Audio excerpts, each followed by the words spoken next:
चतुरंगनी सेना में तकरीबन 2,18,700 सैनिक होंगे, जिसमें देश भर से लोग यहाँ भर्ती लेने वाले हैं। और ये भी कहा जा रहा है कि सेना में गौ रक्षा, धर्म रक्षा, शास्त्र रक्षा और मंदिर रक्षा का कार्य करेंगे। और उनकी ड्रेस जो है वो पीली होगी, हाथ में फरसा होगा। अभय मुक्तेश्वरानंद ने चतुरंगनी सेना बनाने के लिए श्री शंकराचार्य चतुरंगनी सभा का गठन किया। इसमें 27 सदस्य होने हैं। इनके अध्यक्ष वो खुद होंगे। शंकराचार्य ने अपनी सेना के काम करने के तरीके को बताया और उन्होंने कहा है कि पहले टोका जाएगा, यानी कि टोकेंगे, कहो कि ये गलत हो रहा है, नहीं माना तो रोको, यानी कि भाई आपको रुकना पड़ेगा, नहीं तो फिर ठोको। अब देखिए, ठोको का मतलब यहाँ सीधे प्रहार करना नहीं है, बल्कि मुकदमा करना, शिकायत करना और पंचायत करना भी ठोको में आएगा। ये सभी संवैधानिक तरीके अपनाते हुए ये काम किया जाएगा, ऐसा शंकराचार्य का कहना है। शंकराचार्य ने ये भी कहा है कि एक पत्ती यानी कि टीम में 10 लोग होंगे, 21,870 टीमें बनेगी, जो सेना तैयार हो जाएगी। भारत में अभी करीब 800 जिले हैं। अगर हर जिले में 27 टीमें यानी कि 270 लोग तैयार हो गए तो 2,16,000 लोग तैयार किए जाएंगे। इसको लेकर के कार्य किए जा रहे हैं। वहीं आपको हम बताते चले कि उत्तराखंड के बद्रीनाथ केदारनाथ मंदिर में गैर हिंदुओं के प्रवेश पर रोक के मामले में शंकराचार्य ने कहा कि मक्का मदीना में 40 किलोमीटर पहले ही दूसरे धर्म के लोगों को रोक दिया जाता है, वो गलत नहीं है, ठीक है। वैसे ही हमारे भी धर्म स्थल है, हमें भी अपने पवित्रता चाहिए, हमें भी अपने ढंग से पूजा पाठ करना है, वहां दूसरा क्यों जाएगा। हमारे यहाँ परंपरा है कि धार्मिक परिसरों में वही लोग जा सकते हैं जो उस धर्म को मानते हैं। इसको लेकर के उन्होंने बातों को रखा है। हिंदुओं के हृदय में भर रही भय की भावना को भगाना और एक अभिभावक के रूप में उनको इस बात के लिए बल प्रदान करना कि उनकी आंखों के सामने अत्याचार, अन्याय हो रहा हो तो वो चुप रहने की बजाय उसका प्रतिकार करने के लिए आवाज उठा सके। अघोर जी, ये सेना एक प्रॉपर रूप से काम करती है। ये सेना जो है परंपरा के अनुसार गठित हो रही है। 10 योद्धाओं की एक पत्ती होती है हमारी परंपरा में, एक यूनिट, सबसे छोटा यूनिट। तो एक पत्ती पहले गठित होगी, फिर इसी तरह से पत्तियां गठित होती जाएंगी, जरूरत पड़ने पे असेंबल होंगी और नहीं तो फिर अलग होंगी। और इस तरह से अक्षौहिणी सेना तक एक बड़ी यूनिट हमारी होती है, जिसमें 2,18,700 सैनिक होते हैं। तो हम लोग चाहेंगे, जैसा कि विचार किया गया है, अभी जो नई सभा हम लोगों ने इस कार्य के लिए बनाई है, उन्होंने भी कहा है कि हम एक अक्षौहिणी सेना तो कम से कम तैयार करना चाहेंगे।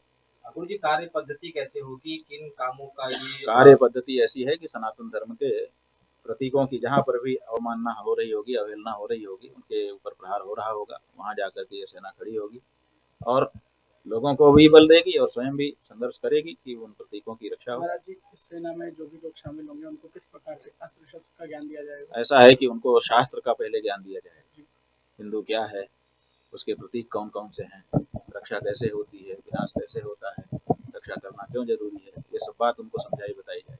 और उसके बाद आवश्यकता बता रहे हैं ना कि हिंदू धर्म के प्रतीकों के ऊपर प्रहार निरंतर हो रहा है, गाय काटी जा रही है, गंगा बांधी जा रही है, मंदिर तोड़े जा रहे हैं, वेशभूषा कलावा तक काट दिया जा रहा है। बताइए, हमारे हाथ का कलावा तक अगर हम परीक्षा देने जा रहे हैं तो काट दिया जा रहा है और कहा जा रहा है हिंदू राज है। ये सुरक्षा क्या होती है? कलावा से सुरक्षा होती है। कलावा रक्षा सूत्र होता है, उसका नाम ही है रक्षा सूत्र। जो हमारी रक्षा के लिए हमने अपने हाथ में बांधा हुआ है, उसको काट करके हमारी रक्षा करोगे? गलत पक्ष ले रही हो बेटी आप। हाँ, ये हमारे धर्म का हमारा अपमान है। और बिल्कुल संविधान का भी ज्ञान, शास्त्र का भी ज्ञान, और साथ ही साथ उनको एक अच्छी समझ प्रदान की जाएगी ताकि एक अच्छा नागरिक बन करके वो अत्याचार, अन्याय के विरुद्ध खड़े हों और जो कमजोर वर्ग है उसकी रक्षा के लिए अपने आप को समर्पित करें। हाँ, कभी कभी जरूरत पड़ जाती है। बातों के देवता, हाथों के देवता, लातों के देवता, अपने यहाँ पहले से कहावत है। तो कुछ लोग होते हैं वो समझाइश से नहीं समझते हैं, इसलिए उनके लिए शस्त्र का प्रयोग भी अनिवार्य होता है और परंपरा से इसका आधान हमारे लोगों ने किया है। इसका मतलब यह है कि हमारी सेना की कार्य पद्धति क्या होगी। जहाँ पर कहीं अत्याचार, अन्याय हो रहा होगा, गड़बड़ी हो रही होगी, वहाँ हमारा सैनिक जाएगा, टोकेगा, पहले सिंपली बताएगा कि भाई ये गलत हो रहा है।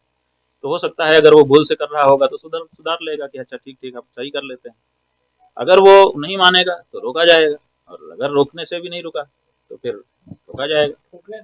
अब गाय की रक्षा करने के लिए जो खड़ा हो रहा है वो भी खतरे में आ गया है। इसका मतलब है कि उनका पावर, हत्यारों का, गौ हत्यारों का, कसाईयों का पावर बढ़ गया, क्योंकि सरकारें अब उनके साथ चंदा लेकर के खड़ी होने लगी। बात यह है कि 40 दिन में अगर उन्होंने कोई ऐसा कार्य किया होता जिससे वो उनका मनोबल गिरता तो फर्क पड़ता।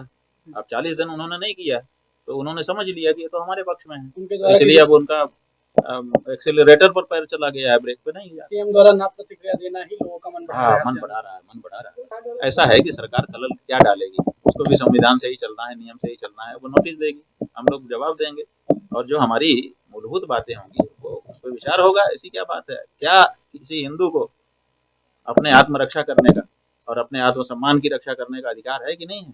तो उस पर उनको जवाब देना पड़ेगा, उसको सस्पेंड नहीं कर सकते हो, इसका बड़ा प्रभाव आएगा। हाँ, बहुत बल मिलेगा लोगों को, देख लेना आप। गुरुजी एक जब कोई व्यक्ति खड़ा होके बोलता है, ललकार देता है ना, तो कई लोगों पे सिट्टी पिट्टी गुम हो जाती है। इसलिए अभी तो अपने समाज में से कोई ललकारने के लिए नहीं खड़ा हो रहा था, साहब एकदम असहाय महसूस कर रहे थे कि हमारा कौन है, हमारा कौन है, हमारे लिए कौन बोलेगा। तो अब जब धीरे धीरे सैनिक तैयार होने लगेंगे, वो जब आवाज उठाने लगेंगे, आप देखिएगा एक एक व्यक्ति का मनोबल बढ़ेगा और उसका प्रभाव समाज में आएगा। गुरुजी मिडिल ईस्ट में जो लड़ाई चल रही है उसकी आग की लपटें हमारे आप तक पहुंच चुकी है। ऐसा है कि हमारा जो अपना अनुभव है, हम बहुत उसमें धारा में नहीं जा रहे हैं, जो हमारा अपना अनुभव है वो ये है कि वर्चस्व की लड़ाई तो देखिए चलती ही रहती है, हर स्तर पर चलती रहती है, घर के अंदर चलती रहती है, घर के बाहर चलती रहती है, आपके कार्यस्थलों में चलती रहती है। हर व्यक्ति वर्चस्व अपना जमाने के लिए कुछ न कुछ करता रहता है। ऐसे वैश्विक स्तर पर एक देश भी दूसरे देशों को दबाने के लिए ये सब करते रहते हैं। अब उसी में अपने को रास्ता निकालना है। हम चतुर, बुद्धिमान, समझदार नेता क्यों चुनते हैं कि ऐसी परिस्थितियां जब निर्मित हों तो वो धीरे से हमको बचा ले। तो अब यही कसौटी होती है कि हमारा नेता हमको ऐसी परिस्थिति में भी कैसे बचा के रखेगा। तो अब देख लीजिए। हमारा एक ही सवाल था कि आखिर क्या हुआ कि उन्हें सेना बनानी पड़ी, जिसका उन्होंने जवाब भी दिया है।